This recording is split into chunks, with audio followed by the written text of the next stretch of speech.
A paz esteja com vocês. Queridos irmãos e irmãs, nestes dias nós realizamos a 58ª Assembleia dos Bispos do Brasil. Não foi possível realizar, como de costume, em Aparecida, já não pudemos fazer isso ano passado, mas este ano resolvemos fazer online e fizemos. 300 bispos, mais de 300 bispos reunidos, e no final nós apresentamos uma mensagem que enviamos com carinho, afeto, preocupação, mas também muita esperança ao povo brasileiro. Vamos espalhar esta mensagem, mas eu achei bom também partilhá-la, assim eu vou ler para nós todos, porque muitos também não terão acesso ao texto, mas ao menos poderão ouvi-la, refletir e pensar. Primeiro, uma citação bíblica. Esperamos novos céus e nova terra, onde habitará a justiça. Segunda carta de Pedro, capítulo 3, versículo 13. Movidos pela esperança que brota do Evangelho, nós, bispos do Brasil, reunidos de modo online na 58ª Assembleia Geral da Conferência Nacional dos Bispos do Brasil, CNBB, de 12 a 16 de abril de 2021, neste grave momento, dirigimos nossa mensagem ao povo brasileiro. E eu aqui também, o povo do Amapá, da nossa diocese de Macapá. Expressamos a nossa oração e a nossa solidariedade aos enfermos, às famílias que perderam seus entes queridos e a todos os que mais sofrem as consequências da Covid-19. Na certeza da ressurreição, trazemos em nossas preces particularmente os falecidos. Ao mesmo tempo, manifestamos a nossa profunda gratidão aos profissionais da saúde e a todas as pessoas que têm doado a sua vida em favor dos doentes, prestado serviços essenciais e contribuído para enfrentar a pandemia.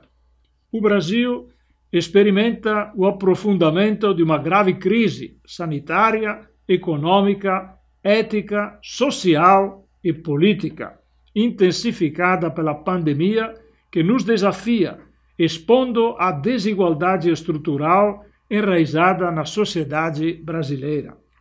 Embora todos sofram com a pandemia, suas consequências são mais devastadoras na vida dos pobres e fragilizados. Essa realidade de sofrimento deve encontrar eco no coração dos discípulos de Cristo. Tudo que promove ou ameaça a vida diz respeito à nossa missão de cristão. Sempre que assumimos posicionamentos em questões sociais, econômicas e políticas, nós o fazemos por exigências do Evangelho. Fique bem claro isto. Não podemos nos calar quando a vida é ameaçada, os direitos desrespeitados, a justiça corrompida e a violência instaurada. Louvamos o testemunho de nossas comunidades na incansável e anônima busca por amenizar as consequências da pandemia. Muitos irmãos e irmãs, bispos, padres, diáconos, religiosos e religiosas, cristãos leigos e leigas, movidos pelo autêntico espírito cristão, expõem suas vidas no socorro aos mais vulneráveis. Com o Papa Francisco afirmamos que são inseparáveis a oração a Deus e a solidariedade com os pobres e enfermos. As iniciativas comunitárias de partilha e solidariedade devem sempre ser mais incentivadas. É tempo de cuidar.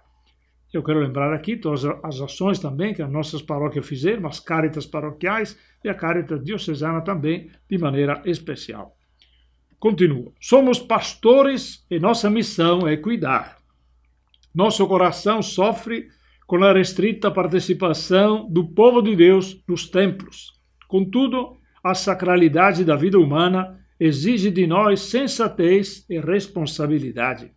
Por isso, neste momento, precisamos continuar a observar as medidas sanitárias que dizem respeito às celebrações presenciais. Reconhecemos agradecidos que nossas famílias têm sido espaço privilegiado da vivência da fé e da solidariedade. Elas, nossas famílias, têm encontrado nas iniciativas de nossas comunidades, através de subsídios e celebração online, a possibilidade de vivenciarem intensamente a igreja doméstica. Unidos na oração e no cuidado pela vida, superamos assim esse momento. Na sociedade civil, os três poderes da República têm, cada um na sua especificidade, a missão de conduzir o Brasil nos ditames da Constituição Federal, que preconiza a saúde como direito de todos e dever do Estado. Isso exige competência e lucidez. São inaceitáveis discursos e atitudes que negam a realidade da pandemia, desprezam as medidas sanitárias e ameaçam o Estado democrático de direito. É necessária atenção à ciência, incentivar o uso de máscara, o distanciamento social e garantir a vacinação para todos o mais breve possível. O auxílio emergencial, digno e pelo tempo que for necessário, é imprescindível para salvar vidas e dinamizar a economia, com especial atenção aos pobres e desempregados. É preciso assegurar maiores investimentos em saúde pública e a devida assistência aos enfermos, preservando e fortalecendo o Sistema Único de Saúde, o SUS. São inadmissíveis as tentativas sistemáticas de desmonte da estrutura de proteção social no país. Rejeitamos energicamente qualquer iniciativa que intente desobrigar os governantes da aplicação do mínimo constitucional do orçamento na saúde e na educação. A educação fragilizada há anos pela ausência de um eficiente projeto educativo nacional, sofre ainda mais no contexto da pandemia, com sérias consequências para o futuro do país. Além de eficazes políticas públicas de Estado, é fundamental o engajamento no Pacto Educativo Global proposto pelo Papa Francisco. Preocupa-nos também o grave problema das múltiplas formas de violência disseminada na sociedade e favorecida pelo fácil acesso às armas. A desinformação e o discurso de ódio, principalmente nas redes sociais, geram uma agressividade sem limites. Constatamos, com pesar, o uso da religião como instrumento de disputa política, justificando a violência e gerando confusão entre os fiéis e na sociedade. Merece atenção constante o cuidado com a casa comum, submetida à lógica voraz da exploração e degradação. É urgente compreender que um bioma preservado cumpre sua função produtiva de manutenção e geração de vida no planeta, respeitando-se o justo equilíbrio entre produção e preservação. A desertificação da terra nasce da desertificação do coração humano. Acreditamos que a liberdade humana é capaz de limitar a técnica, orientá-la e colocá-la ao serviço de outro tipo de progresso mais saudável, mais humano, mais social, mais integral. É cada vez mais necessário superar a desigualdade social no país. Para tanto, devemos promover a melhor política, que não se submete aos interesses econômicos e seja pautada pela fraternidade e pela amizade social, que implica não só a aproximação entre os grupos sociais distantes, mas também a busca de um renovado encontro com os setores mais pobres e vulneráveis.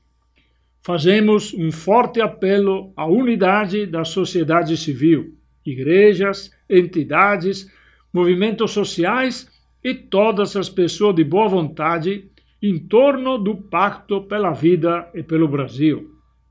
Assumamos, com renovado compromisso, iniciativas concretas para a promoção da solidariedade e da partilha. A travessia rumo a um novo tempo é desafiadora.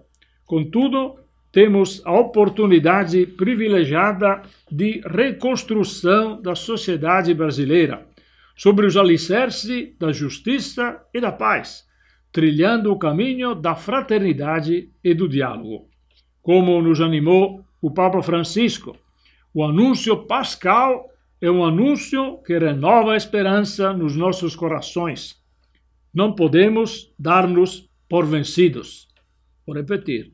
Não podemos dar-nos por vencidos. Com a fé em Cristo ressuscitado, fonte de nossa esperança, invocamos a bênção de Deus sobre o povo brasileiro pela intercessão de São José e de Nossa Senhora Aparecida, padroeira do Brasil. Brasília, 16 de abril de 2021. Segue as assinaturas da presidência, mas, como eu disse, todos os 300 e mais bispos que participaram da Assembleia unanimamente aprovaram este documento. Está entregue ao povo também do Amapá. Mantenhamos viva a esperança, nossa fé, unidos na fraternidade, como aqui disse, e no diálogo. Caminhamos e superaremos também as dificuldades que estamos passando. Um abraço e a paz do Senhor esteja no coração de todos e de todas.